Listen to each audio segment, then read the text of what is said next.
નમસ્કાર દર્શક મિત્રો, ડે સ્પેશિયલ કાર્યક્રમમાં હું પીનલ આપ સૌનું સ્વાગત કરું છું. આજે વાત કરી રહ્યા છે વર્લ્ડ લેપ્રસી ડેની. લેપ્રસી એટલે કે એક એવો રોગ છે કે જે એમ તો અસાધ્ય નથી, પરંતુ ક્યાંક ગેરમાન્યતાના લીધે જે પણ પીડિત લોકો હોય છે તેમને ક્યાંક ને ક્યાંક સામાજિક ભેદભાવનો સામનો કરવો પડતો હોય છે. આપણા દેશમાં રક્તપિત્તને માત્ર એક રોગ નહીં, પરંતુ ક્યાંક ને ક્યાંક એક કલંક રીતે જોવામાં આવે છે. કારણ કે ઘણી બધી ગેરમાન્યતાઓ છે. લોકોને એવું પણ લાગે કે આ એકબીજાને અડવાથી પણ થતો રોગ છે, પણ આ ગેરમાન્યતાઓને દૂર કરીને જો એના વિશે વિચારીએ અને ખાસ કરીને સમયસર અને એની સારવાર જો પ્રોપર કરવામાં આવે તો કોઈ પણ તબક્કે આ જે રોગ છે તેમાંથી છુટકારો મળી શકે છે. જાગૃતિનો અભાવ છે અને સાથે જ ક્યાંક ને ક્યાંક જે સમાજના લોકો છે તેમને અલગ રીતે જોવા લાગે છે, એની પણ ક્યાંક એમને માનસિક અસર જોવા મળતી હોય છે. આંતરરાષ્ટ્રીય રક્તપિત્ત દિવસ એટલે જ ઉજવવામાં આવે છે કે જેથી કરીને આ રોગ વિશે જાગૃતિ આવી શકે અને પીડિત વ્યક્તિ માટે સારવાર શક્ય બની શકે અને આ રોગથી પીડિત લોકોને સામાજિક ભેદભાવનો સામનો ન કરવો પડે. ત્યારે આ જે રોગ છે લેપ્રસી એ શું છે તેને સમજવાનો પ્રયાસ કરીશું, એના લક્ષણો શું હોય છે અને એની સાથે જ સમાજમાં જે ગેરમાન્યતાઓ છે તેને પણ દૂર કરવાનો પ્રયાસ કરીશું. જેની માટે મારી સાથે અહીંયા જોડાઈ ગયા છે સુરેશભાઈ સોની છે, જેઓ સહયોગ કુષ્ઠ યજ્ઞ ટ્રસ્ટ ચલાવે છે, અને તેમની સાથે છે ઇન્દિરાબેન સોની, તેઓ ટ્રસ્ટી છે. આ બંનેનું સ્વાગત છે. Welcome to day special. Sureshbhai, શું કહેશો? આજે સૌથી પહેલા તો આંતરરાષ્ટ્રીય રક્તપિત્ત દિવસ છે, એટલે કે વર્લ્ડ લેપ્રસી ડે. લેપ્રસી આ જે રોગ છે એ શું છે, અને ખાસ કરીને આપને એ પણ જણાવી દો કે સુરેશભાઈ જે છે એ જે ટ્રસ્ટ ચલાવે છે એમાં જે પણ લેપ્રસીથી પીડિત લોક હોય છે, એટલે કે જે પણ દર્દીઓ હોય છે તેમની સારવાર કરે છે, આ રોગને સમજે છે અને સાથે જ એમને સાચવે છે. એવો એક જે ટ્રસ્ટ છે એટલે કે સહયોગ ટ્રસ્ટ, તેઓ વર્ષોથી ચલાવી રહ્યા છે અને ભારત દેશમાંથી આ બીમારીને દૂર કરવાનો પ્રયાસ કરી રહ્યા છે. સુરેશભાઈ, લેપ્રસી આ જે રોગ છે તે શું છે? જી સુરેશભાઈ. રક્તપિત્ત લેપ્રોસી, જેને હિન્દીમાં કુષ્ઠરોગ કહેવાય છે, તે મૂળભૂત રીતે ચામડી અને જ્ઞાનતંતુનો રોગ છે. એના વિશે તમે કહ્યું તે પ્રમાણે ઘણી ખોટી માન્યતાઓ ફેલાય છે. છેલ્લા ઘણા વર્ષોથી ભારત સરકાર અને ગુજરાત સરકાર ઘણા સારા કામો કરી રહ્યા છે અને એને કારણે આજે ગુજરાતમાં ઓવરઓલ ગુજરાતનો 10,000 પ્રિવેલન્સ રેટ પ્રમાણ દર માત્ર 0.4 છે. 30 નવેમ્બર 2023 રોજ આખા ગુજરાતમાં નોંધાયેલા દર્દીઓની સંખ્યા 2,951 હતી. WHO અને ભારત સરકાર અને ગુજરાત સરકારનો મેઇન ટાર્ગેટ પહેલા એ હતો કે ઓવરઓલ પ્રિવેલન્સ રેટ એટલે કે 10,000 વસ્તીએ દર્દીઓનું પ્રમાણ 1 કરતા ઓછું થવું જોઈએ, અને ગુજરાતમાં એ થઈ ગયું છે. આમાં કમનસીબી વાત એ છે કે લોકોને શરૂઆતના ચિહ્નોની ખબર પડતી નથી. શરૂઆતના ચિહ્નો એટલા સાયલેન્ટ હોય છે કે દર્દીને પોતાને પણ ખબર નથી પડતી કે એને રક્તપિત્ત થયો છે. એટલે શરૂઆતના ચિહ્નો અંગે જાણવું બહુ જરૂરી છે. શરીરના કોઈ પણ ભાગ ઉપર આછા રંગનું અથવા રસાસ પડતા રંગનું ચાટકું, અંગ્રેજીમાં પેચ થાય છે. તે શરીરના કોઈ પણ ભાગ પર હોઈ શકે, પાછળ કમરના ભાગ પર પણ હોઈ શકે. એટલા માટે લગભગ દર 6 મહિને કે 12 મહિને દરેક સ્ત્રી કે પુરુષે પોતાનું આખું શરીર પોતાના નજીકના સ્વજન દ્વારા ચેક કરાવડાવી લેવું જોઈએ, અથવા સરકારી દવાખાને જઈને ચેક કરાવી લેવું જોઈએ. કારણ કે શરૂઆતમાં એના ચિહ્નો શરીરના ઢંકાયેલા ભાગો પર હોય છે. આ ચાઠું કાં તો ઝાંખું હોય છે અથવા રતાશ પડતું હોય છે. એમાં કોઈ પીડા થતી નથી. રક્તપિત્તની મોટામાં મોટી સમસ્યા એ છે કે ધીમે ધીમે સ્પર્શ જ્ઞાન ઓછું થાય છે. ઘણા વખત પછી કોઈ બેનને રક્તપિત્ત થયેલો હોય અને ગરમ તપેલી સાણસીને બદલે હાથથી પકડે તો એમને દાઝવાની પીડા ના થાય. થોડીક વખત પછી જુએ તો દાઝવાને કારણે હાથમાં નુકસાન તો થાય અને થાય. સુરેશભાઈ, આના લક્ષણો શું હોય છે? શરીરના કોઈ પણ ભાગ ઉપર ચાઠું પેચ પડે, જેનો રંગ એના શરીરના રંગ કરતા સહેજ ઝાંખો અથવા રતાશ પડતો એટલે કે લાલ હોય. કેટલાકને કાનની કિનારી જાડી થાય, કેટલાકને ધીમે ધીમે ધીમે ઘણા વખત પછી આંખની ભમર ઓછી થવા માંડે, કેટલાકને બરડા પર પણ ચાઠા મોટા પણ પડતા હોય છે. ચાઠાની સંખ્યા નક્કી નથી, ચાઠાની સાઈઝ નક્કી નથી. કેટલાકને જ્ઞાનતંતુઓ નર્વ્સ માં પણ ફેરફાર થતો હોય છે, કે સૂજી જતી હોય છે. તે કામ ડોક્ટરનું જોવાનું છે. એટલે ખાસ કરીને જે જિલ્લાઓમાં રક્તપિત્તનું પ્રમાણ વધારે છે, 30 નવેમ્બર 2023 રોજ ઓવરઓલ પ્રિવેલન્સ રેટ 0.4 હતો, પણ સૌથી વધારે તાપી જિલ્લામાં 2.55 હતો. ત્યાર પછી બીજો નંબર ડાંગ જિલ્લો 1.80 અને ત્યાર પછી ત્રીજો જિલ્લો ભરૂચ 1.02. આ 3 જિલ્લામાં પ્રિવેલન્સ રેટ એટલે કે દર 10,000 દર્દીઓની સંખ્યા 1 કરતા વધારે હતી. એટલે એ જિલ્લાઓમાં વધારે તપાસ આપણે કરવી પડે અને ઘેર ઘેર જઈને આ લોકોને, દરેક લોકોને સમજાવવાનું કે રક્તપિત્ત પાપને કારણે થતો નથી, રક્તપિત્ત સાપને કારણે થતો નથી. કોઈ પણ મનુષ્યને કોઈ પણ ઉંમરે આ રોગ થઈ શકે છે અને દવા લેવાથી આ રોગ ચોક્કસ મટી જાય છે. ઓકે, એટલે કયા કારણોસર થાય છે તેના વિશે પણ વાત કરીશું. ઇન્દ્રાજી, આપનું જે ટ્રસ્ટ છે એમાં કેટલા લોકો છે કે જેમને હજી પણ આ બીમારી છે, કેટલા લોકો છે કે જે પીડિત છે? કારણ કે આપણા દેશમાં એમ તો આપણે જે પ્રકારે ગુજરાતની વાત કરી રહ્યા છે, માત્ર 0.4%, 10,000 ની વસ્તીએ 0.4% જેટલા લોકોને જોવા મળે છે. ઇન્દિરાજી, મટી ગયેલા લોકો છે અહીંયા આગળ, જેને કોઈ સંગતોની કુટુંબ વાળા તજી દે છે એવા લોકો છે અહીંયા આગળ. અને 150 જેટલા લેપ્રસી વાળા છે. બીજા જેને જો કોઈ રાખતું નથી એવા લોકો છે, મન બુદ્ધિ વાળા છે, પછી અપંગ લોકો અને માનસિક બીમાર વાળા પણ છે. એવા કુલ ઇન્દિરાજી, લેપ્રેસી જેમને થાય છે એમને પછી એમના પરિવારજનો રાખતા નથી. હા, એટલે રાખતા નથી, એટલે પછી બહાર નીકળી જાય છે અને ભીખ માગે છે. એટલે અમારા જેવી સંસ્થામાં લોકો આવીને રહે છે અને અમે એમને સમાનભેર જીવવા માટે કામ આપીએ છીએ અને પ્રેમથી કામ કરે છે. એમનાથી જે કામ થાય એ આપીએ છીએ અને જેનાથી બિલકુલ કામ ના થાય એને ખાવા પીવા અને ઉપરથી 240 રૂપિયા વાપરવા આપીએ છીએ. એવા લોકો અહીંયા છે લેપ્રેસીના. ઓકે, સુરેશભાઈ, લેપ્રેસી થવાના કારણો શું હોય છે? શા માટે આ થતું હોય છે? કયા કારણોસર, જેનાથી લોકો ધ્યાન શું રાખી શકે છે? લેપ્રસી થવાના કારણો જીવાણુઓ છે, બેક્ટેરિયા. જેમ કે કોઈ માઇક્રોબેક્ટેરિયમ લેપ્રેસી નામના સૂક્ષ્મ જીવાણુથી થતો આ રોગ છે જેવું જાણકારી મળે છે. રક્તપિત્ત અંગે બહુ ચિંતા કરવાની જરૂર નથી. મેં કહ્યું તે પ્રમાણે શરીર થોડા દિવસે ચેક કરાવી લેવું જોઈએ. એમાં 2 પ્રકાર હોય છે, એક ચેપી અને બિનચેપી. બિનચેપી દર્દીએ ઓછામાં ઓછા 6 મહિના દવા ખાવાની, ચેપી દર્દીએ ઓછામાં ઓછો 12 મહિના દવા ખાવાની. સમગ્ર ગુજરાતમાં અને સમગ્ર દેશમાં સરકાર તરફથી આ દવાઓ તદ્દન મફત આપવામાં આવે છે અને આ દવા લેવાથી ચોક્કસ આ રોગ મટી જાય છે. અહીંયા અત્યારે રક્તપિત્તને કારણે એક પણ જણની દવા ચાલુ નથી.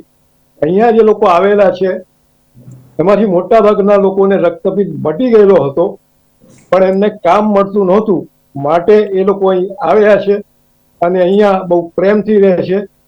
કોઈ સ્ત્રી અને પુરુષ અહીંયા રહેતા હોય અને એમને એકબીજા પ્રત્યે આકર્ષણ થાય તો અહીંયા એમનું લગ્ન પણ કરાવવામાં આવે છે. અને આ રોગ વારસાગત નથી.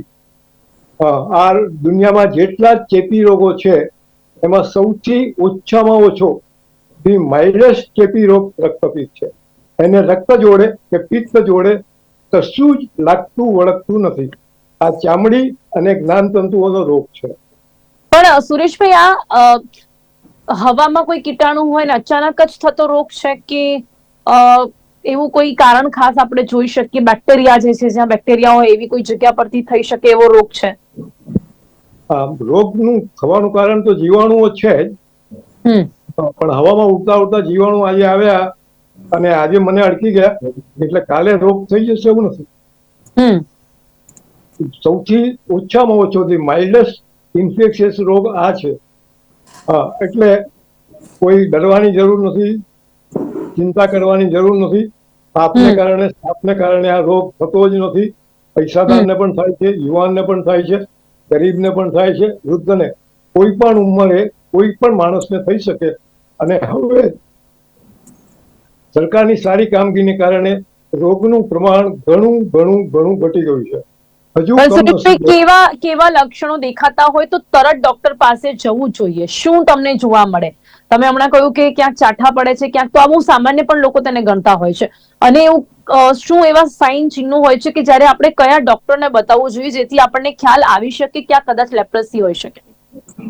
મેં કહ્યું તે પ્રમાણે શરીરના કોઈ પણ ભાગ પર ચાઠું પડે ક્યાંય પણ, તો ત્યાં તો સરકારી દવાખાને જવાનું અથવા ચામડીના ડોક્ટર એટલે કે ડર્મેટોલોજીસ્ટ પાસે જવાનું.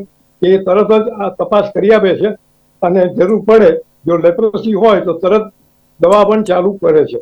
અહીંયા અત્યારે કોઈની પણ દવા ચાલુ નથી. અહીંયા મોટાભાગના લોકોને વર્ષોના વર્ષો પહેલા લેપ્રોસી થયેલો, એમને મટી પણ ગયો, પણ એમને કામ મળતું નહોતું માટે એ લોકો આવેલા છે.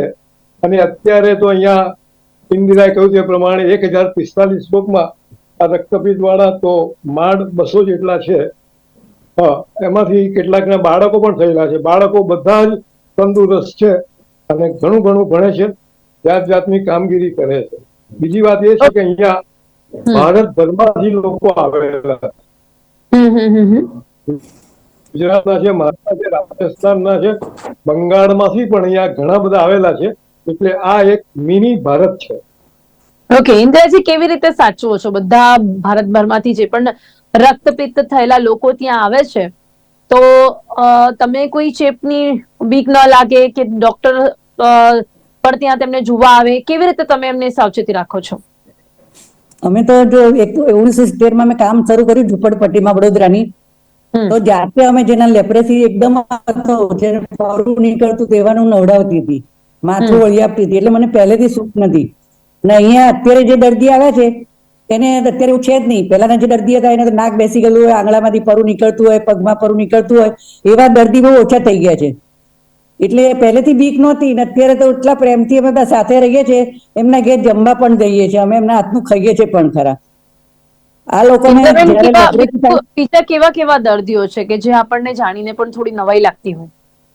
લેપ્રેસી વાળા છે, મન બુદ્ધિ વાળા છે, મન બુદ્ધિના છોકરા છોકરીઓ લેપ્રેસીમાં 18 વર્ષથી કેવા, ઉપરના તમે કહ્યું કે કોઈનું નાક પણ બેસી જતું હોય છે, તો ક્યાંક કોઈને અન્ય આંગળા એવી ફરી જાય. તકલીફો જી, ઓકે આ લેપ્રેસી થાય એટલે કાનની કિનારી જાડી થઈ જાય, ઓકે, પછી સ્પષ્ટ લાઈન જતું રહે, આપણા હાથમાં વાગે દાજે તો ખબર ના પડે, પગમાં વાગે તો ખબર ના પડે. એટલે આવા લેપ્રેસી દર્દીઓને મટી ગયા પછી કામ ના મળે એટલે અહીંયા આવ્યા છે. અને એવા લોકો સાથે અમે કામ કરીએ છીએ. એમની એ કામ પણ કરે છે. અમે જે કામ બતાવીએ છીએ, કોઈ પતરોમાં કામ કરે છે, કોઈ રસોડામાં કામ કરે છે, રાંધે છે, ને એમના હાથનું બધા જમીએ છીએ. એટલે આ રોગની બીક નથી સહેજ પણ અહીંયા આગળ. મન બુદ્ધિ વાળા છે પણ જેનું કોઈ નથી, એ લોકો પણ અહીંયા આવીને રહે છે. કે વહુએ સાસુને કાઢી મૂકી એવા પણ માજી અહીંયા આવેલા છે. ઇન્દ્રબેન, તમે કે આ લેપ્રેસી જે રોગ છે કે આવા જે પણ પીડિત લોકો છે એમને તમારો જે ટ્રસ્ટ છે સાચવશે, એ વિચાર તમને કેવી રીતે આવ્યો? અમે તો આ શરૂ કર્યું લેપ્રેસીનું, પણ જેમ જેમ લોકોને ખબર પડી એમ સંસ્થામાં આવતા ગયા. અમે એમને સમાન ભેર જીવતા કર્યા. એમને જે કામ જોઈતું હતું ના થાય તો કઈ નહીં, શાંતિથી 2 ટાઈમ ખાવા મળે, કપડાં મળે, એટલે એમને સંતોષ છે. એટલે અમારે શોધવા નથી જવા પડે, એમની જાતે જ લોકો આવે સંસ્થામાં. યુટ્યુબ ઉપર જોઈએ, વોટ્સએપ ઉપર જોઈએ, કોઈ સમાજ પેપરમાં કટિંગ આવ્યું હોય વાંચીને પણ આવે છે લોકો. ક્યાં ક્યાંથી, મુંબઈથી છે, બંગાળથી છે, કર્ણાટકથી છે, એટલે ક્યાં ક્યાંથી લોકો અહીંયા આવીને વસ્યા છે અમારે ત્યાં. ઓકે, સુરેશભાઈ, તો ટ્રીટમેન્ટ પણ તમે કરાવડાવો છો? હા, અહીંયા દવા હોસ્પિટલ છે 45 બેડની. જી, સુરેશભાઈ. જી, અહીંયા મેં કહ્યું છે સારવાર કેવી અત્યારે રીતે થાય? ચલો, લક્ષણો છે તો ડોક્ટર પાસે ગયા તો સારવાર કેવી રીતે થાય છે? એમાં તો દવા આપતા હોય છે અને દવા રોજ ખાવાની હોય છે. બીજું એમાં કશું હોતું નથી. આમાં બીજી પણ એક મજાની વાત છે કે જો સારવાર મોડી શરૂ કરી હોય, આંગળા હાથના વાંકા વળી ગયેલા હોય, પગમાં જખમ થઈ ગયેલો હોય, કે નાક કદાચ બેસી ગયેલું હોય, તો ગુજરાત સરકાર દ્વારા પ્લાસ્ટિક અને રિકન્સ્ટ્રક્ટિવ સર્જરી પણ થાય છે. અને ગુજરાત સરકાર દ્વારા ઘણા લેપ્રસી મટી ગયેલા લોકોને આ પ્રમાણે ઓપરેશન થયેલા છે અને એ બધાને સારું થઈ ગયેલું છે અને હાથના આંગળા આપણા જેવા જ નોર્મલ પણ થઈ ગયેલા છે. એટલે ઘણું બધું કામ થાય છે. ઇન્દિરાએ કહ્યું તે પ્રમાણે અમે વડોદરામાં કશું કામ શોધતા હતા, કશું મારે કામ કરવું હતું એવું પહેલાથી નક્કી હતું અને પછી આકસ્મિક રીતે લેપ્રસીનું કામ હાથમાં આવ્યું. દુખતો માણસ તણખલું પકડે તો વડોદરામાં 2 ઝૂંપડપટ્ટીઓ હતી, ત્યાં જઈને રક્તપિત્તવાળાને ડ્રેસિંગ કરવાનું, ઇન્જેક્શન મૂકવાનું, જુદી એ જમાનામાં તો દવાઓ પણ નહોતી શોધાઈ. ઘણા વર્ષો પછી આની દવાઓ શોધાઈ. બાકી પહેલા તો એક જ દવા હતી, ડેપ્સોન. પહેલા થોડી વખતમાં 25 મિલીગ્રામ, પછી 50. પણ હવે તો WHO અને ભારત સરકાર દ્વારા એટલી સરસ મજાની દવાઓ અપાય છે કે રોગ ચોક્કસ મટી જાય છે. જો થોડુંક મોડું થયું હોય અને વિકૃતિ આવી ગઈ હોય તો ગુજરાત સરકાર પ્લાસ્ટિક રિકન્સ્ટ્રક્ટિવ સર્જરીના ઓપરેશન જ્યાં અમદાવાદ, વડોદરા, સુરત જેવી મોટી સિવિલ હોસ્પિટલો થાય છે ત્યાં આગળ આ બધા ઓપરેશનો પણ મફત કરી આપવામાં આવે છે. એટલે આજે તો ચિંતાનું કોઈ કારણ છે જ નહીં. જેટલા બને તેટલા જલ્દી શોધાય તો સારું. અમે અહીંયા 88માં અહીં આવ્યા, પેલા વડોદરામાં હતા. વડોદરામાં રક્તપિત્તનું પ્રમાણ વધારે હતું, સ્ટિગ્મા વધારે હતું. અહીંયા તો સ્ટિગ્મા પણ નથી અને પ્રમાણ પણ ઓછું છે. એટલે અમે 1990માં ડાંગ જિલ્લામાં કામ કરેલું. ત્યાં સરકારના કેટલાક પ્રોબ્લેમ હતા, કોર્ટમાં કેસ હતો એટલે લોકો વર્કર્સને લઈ શકે એવા નહોતા. એટલે અમે લોકો ત્યાં ગયા અને રક્તપિત્ત મટી ગયેલા ત્યાંના સ્થાનિક આદિવાસી લોકોને બધું સમજાવ્યું કે તમારે ઘેર જઈ અને કહેવાનું. બહેનો પણ હતી કે જુઓ, તમને એમનું શરીર બતાવે, તમારે જોઈ લેવાનું, પછી ચાઠું કે કશું દેખાય તો સરકારી દવાખાને લઈ જવાનું. સરકાર રક્તપિત્ત હોય તો દવા આપે, ચામડીની બીજી બીમારી તો બીજી દવા આપે. ફરી પાછું ઘેર જવાનું, કહેવાનું દવા ચોક્કસ લેજો. અને એક કેસ નીકળે તો પછી ઘરના બીજા બધાની પણ તપાસ કરાવી જ લેવાની. આ રીતે અમે એ પણ કામ કરેલું. ઘણા વર્ષો પહેલા વડોદરામાં પ્લાસ્ટિક રિકન્સ્ટ્રક્ટિવ સર્જરીનો કેમ્પ વડોદરા SSG હોસ્પિટલમાં થયેલો. તે વખતે ભારત સરકારે અમને માન્યતા આપેલી હતી. એટલે ઓપરેશન દીઠ ભારત સરકાર અમને પૈસા આપે. ગુજરાત સરકાર SSG હોસ્પિટલ કે આટલો ખર્ચો થયો છે એટલે એમનું પેમેન્ટ અમે કરતા હતા. પૈસા સરકારના જ, પણ અમે વચ્ચે અમારી સંસ્થાને ભારત સરકારે માન્યતા આપેલી. એટલે સરકાર જોડે સંસ્થાનું નામ જ સહયોગ છે. એટલે અમે બધાને સહયોગ આપીએ છીએ અને સહયોગ લઈએ પણ છીએ. હમણાં 2-4 દિવસ પહેલા તો આપને કામ કરતા ભય નથી લાગતો જે સમાજમાં જે લોકો ક્યાંક આ રોગને કલંક સમજે છે ને એટલા જ માટે એમના પરિવારજનો એમને સાથે નથી પણ રાખતા, તો કેવો ભેદભાવ એમની જોડે કરવામાં આવે છે અને શા માટે? એમને જુદા જ રાખે. ઘર મોટા ભાગે તો જો આવું સ્ટિગ્મા હોય તો ઘરમાં રાખે જ નહીં, ઘરની બહાર જ કાઢી મૂકે. મેં કહ્યું તે પ્રમાણે ગુજરાત સરકાર સારું કામ કરે છે.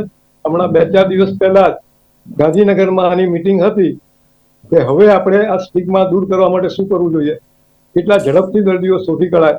અને અત્યારે એની ઝુંબેશ પણ આખા ગુજરાતમાં ચાલુ છે અને થોડાક નવા દર્દીઓ શોધવાનું કામ પણ ચાલુ જ છે. સુરેશભાઈ, પરિવારજનો સાથે ન રાખવા પાછળનું કારણ એ જ છે કે એ એક અંશે શ્વાસોચ્છ્વાસ જે શ્વાસથી તો ફેલાતો રોગ છે એટલા માટે લોકો એને જે પરિવારજનો છે તે કદાચ એવા વ્યક્તિઓને સાથે નથી રાખતા. કારણ કે પરિવારજનોને એવું લાગે છે કે આ ભયંકર ચેપી રોગ છે. આ આપણાથી બટ કેટલા અંશે સુરેશભાઈ તો આપને નથી લાગતી કેટલા અંશે ચેપી છે આ? શું? કેટલા અંશે ચેપી છે આ રોગ? કેટલા અંશે છે? મેં કહ્યું તે પ્રમાણે રોગના 2 પ્રકાર, ચેપી અને બિનચેપી. એટલે 75% તો બિનચેપી જ હોય છે. ચેપી દર્દીને પણ જો દવા આપવામાં આવે અને દવા રેગ્યુલર લેવામાં આવે તો બહુ જ ઓછા સમયમાં એ બિનચેપી થઈ જાય. તો સુરેશભાઈ, આપ જયારે લોકોની સાથે રહો છો તો આપને ક્યાંક ભય નથી લાગતો? બિલકુલ નહીં, ચિંતા કરવાની નહીં. ચિંતા કરવામાં જ આપણું ચિંતન થઈ જતું હોય છે નકામું બધું. આપને આ એટલે એમાં ચેપ પડવાનું નથી નહીં. ફેલાયો કે આપને આ ચેપ નથી ફેલાતો? ના. અને ગુજરાત સરકાર પણ અમને બોલાવતી હોય છે, અમારી સલાહ લેતી હોય છે. એમાં હમણાં મીટિંગ હતી, એમાં મીડિયાનો બહુ જ મોટો રોલ છે. એની પણ ચર્ચા ગાંધીનગરમાં થઈ હતી. મારા સાથી અહીંયાથી ગયેલા હતા. ગુજરાત સરકાર અમારી સલાહ લેવા માટે એ કમિટી હોય છે, એમાં અમને બોલાવે પણ છે. ઓકે ઇન્દિરાજી, જે પણ લોકો છે એ લોકોની સાથે એમના પરિવારજનો કેવા પ્રકારનો ભેદભાવ કરતા હોય છે? જેમને પણ લેપ્રસી થાય તો તરત જ એમને કેવી રીતે કાઢી દેવામાં આવતા હોય, ને ઘણી વખત જે સમય લાગી જતો હોય છે લોકોને ખ્યાલ પણ ના આવે. શું કહેશો, કેવા પ્રકારનો સામાજિક ભેદભાવ એમની સાથે થતો હોય છે? જયારે લેપ્રસીની ખબર પડે છે એમને, ત્યારે એ લોકો હોસ્પિટલમાં મૂકી આવે છે દવા માટે. પછી એ લોકો કહે છે કે અમે સારું થશે તો લઈ રહીશું, પણ પછી લેવા આવતા નથી. અને જયારે એ લોકો નેગેટિવ પેશન્ટ થાય છે એટલે એમને પછી રજા આપવામાં આવે છે. અને પછી આવા લેપ્રસી વાળા જે ઝુંપડપટ્ટીમાં રહેતા હોય છે ત્યાં એ લોકો જાય છે રહેવા. સગાવાલા કોઈ બોલાવતા નથી. અને પછી જ્યાં ઝુંપડપટ્ટીમાં રહેતા હતા એ લોકોને ખબર પડી કે આવી સંસ્થાઓ છે, એટલે આવી સંસ્થામાં રહેવા આવે છે અને ત્યારે છે સગાવાલા. હવે જરાક બધું દવાનું ખબર પડી એટલે હવે લોકો બોલાવતા થયા છે સગાવાલા. એટલે પહેલા સગાવાલા કોઈ બોલાવતા જ નહોતા. અને અહીંયા તો અમે ઇન્દ્રજીત, પર લેપ્રસી સારું થઈ જાય, પર સારું થઈ જાય પછી પણ શા માટે એ લોકો ફરીથી એમના પરિવારજનો સાથે રહેવા નથી જતા, કે એ લોકો નથી સ્વીકારતા? હાથે હાથે પગે ડિફોર્મેટી આવી જાય છે ને, એટલે ગામવાળા એમને સ્વીકારતા નથી. એક જ કિસ્સો છે કે અહીંયા એક મરાઠી કુટુંબ છે, એ લોકોને એક દીકરી થઈ. તેમને થયું કે આપણે દીકરીને મારા મા બાપને બતાવી છે ને જઈએ મહારાષ્ટ્રમાં. ત્યાં ગયા તો બાજુમાં ખબર પડી કે આ લેપ્રસી વાળા બેન છે અને અહીંયા કેમ આવ્યા છે. એટલે એના મા બાપને કહ્યું તમે આ છોકરીને કાઢી મૂકો, અહીંયા કેમ અહીંયા બોલાવી છે. તો છોકરીએ કહ્યું નેગેટિવ થઈ ગઈ છું અને મારી દીકરી જે આવી છે એટલે મારા બાપાને બતાવવા આવી છું. તો એ લોકો ગામવાળાએ કહ્યું કે આજે ને આજે તમે જતા રહો અહીંયાથી, તમને રોગ લાગશે. એટલે પછી એ લોકો ગામ જતા અટકી જાય છે કે એ લોકો મા બાપને બોલાવવાની ઈચ્છા હોય પણ ગામવાળા એને લેપ્રસી લીધે બોલાવતા નથી. એવું એવું કુટુંબ પણ અહીંયા છે. એની દીકરીથી અમે એને ભણાવી 12મા ધોરણ સુધી, પરણાવી પણ ખરી સારા ઘરમાં. ઓકે સુરેશભાઈ, એક વખત સારું થઈ જાય પછી શા માટે આ પ્રકારની માનસિકતા? સારા થયા પછી પણ જો કોઈ એમને એવા પ્રકારની કોઈ તકલીફ પણ ન થઈ હોય, કોઈ એવો એમના કોઈ અંગ પર અસર ના થઈ હોય, નેગેટિવ થઈ જાય છતાં પણ લોકો શું એમને સ્વીકારતા નથી? પહેલા એવું થતું હતું, હવે થતું નથી. જે અત્યારના બધા દર્દીઓ છે જેમની સારવાર ચાલુ છે 2951 ગુજરાતમાં, એમાંથી કોઈને ઘરની બહાર ફેંકાય એવું નહીં પડે. આ બધી પહેલાની માન્યતાઓ છે. અને તમને ખબર છે તે પ્રમાણે આપણા દેશમાં, ગુજરાતમાં પણ જાત જાતની ભાત ભાતની ખોટી ખોટી માન્યતાઓ છે. કોઈ માણસને માનસિક રોગ થાય તો સાયકિયાટ્રિસ્ટની પાસે જવાને બદલે આજે પણ લોકો ભુવા પાસે જતા હોય છે. ખોટી માન્યતાઓ સમાજમાં ઘણી બધી જગ્યાએ ફેલાયેલી હોય છે. કોઈ સ્ત્રીને બાળક ના થતું હોય તેમાં સ્ત્રીનો જ વાંક છે, પુરુષમાં કશી ખામી છે જ નહીં. એવી બધી જે તદ્દન ખોટી માન્યતાઓ છે, એવી જ માન્યતા રક્તપિત અંગે છે. એટલે આ બધું થતું હોય છે. પણ હવે ઘણું ઘણું ઘણું ઘણું સારું થઈ ગયું છે.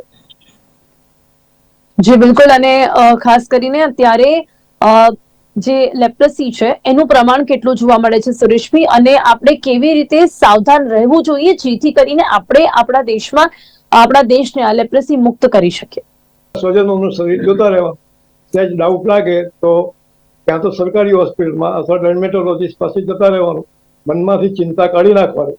આ રોગ કોઈ પણ સ્ટેજે ચોક્કસ મટે છે અને મટે છે જ. અને સરકાર તો તદ્દન મફત દવા, સંપૂર્ણ સારવાર, પ્લાસ્ટિક સર્જરી પણ કરે છે. એટલે ચિંતા કરવાનું કોઈ કારણ નથી. જેટલા વહેલા જાગો એટલી વહેલી સવાર થાય. જી જી જી જી બિલકુલ. ઇન્દ્રાજી, આપ પણ શું કહેવા માંગશો લોકોને? જો કોઈને પણ આ પ્રકારના લક્ષણો દેખાય તો તાત્કાલિક ધોરણે માત્ર સમયસર હોસ્પિટલે પહોંચવું. હોસ્પિટલ પહોંચવું જોઈએ તરત જ. ખબર પડે તો ગભરાયા વગર જવાનું.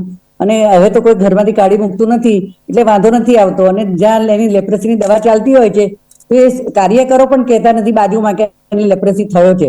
એટલે હવે એટલી જાગૃતતા આવી છે એટલે હવે ગભરાવાની જરૂર નથી લેપ્રસી થાય તો. અને ડિફોર્મેશન આવતી જ નથી અત્યારે. જી જી. અને આ બંનેને પણ હું ખૂબ ખૂબ આભાર આપનો વ્યક્ત કરીશ કે આપ પણ એટલું સારું ટ્રસ્ટ ચલાવી રહ્યા છો જેને એમ તો એ ચેપી રોગ કહેવામાં આવે છતાં પણ એવા લોકોને આપ રાખો છો, સાચવો છો અને એક પરિવારની જેમ જ તમે એમને ઉછેરી રહ્યા છો. ખૂબ ખૂબ આભાર. આજના દિવસે આપને હું સમગ્ર ગુજરાત તરફથી ધન્યવાદ વ્યક્ત કરીશ. થેન્ક યુ સો મચ અમારી સાથે જોડાવા બદલ સુરેશભાઈ ઇન્દ્રજી. Thank you. આપનો પણ ખૂબ ખૂબ આભાર લોકોશ્રી અગત્યની માહિતી પહોંચાડવા માટે. જી, થેન્ક યુ સો મચ સુરેશજી. ઓકે.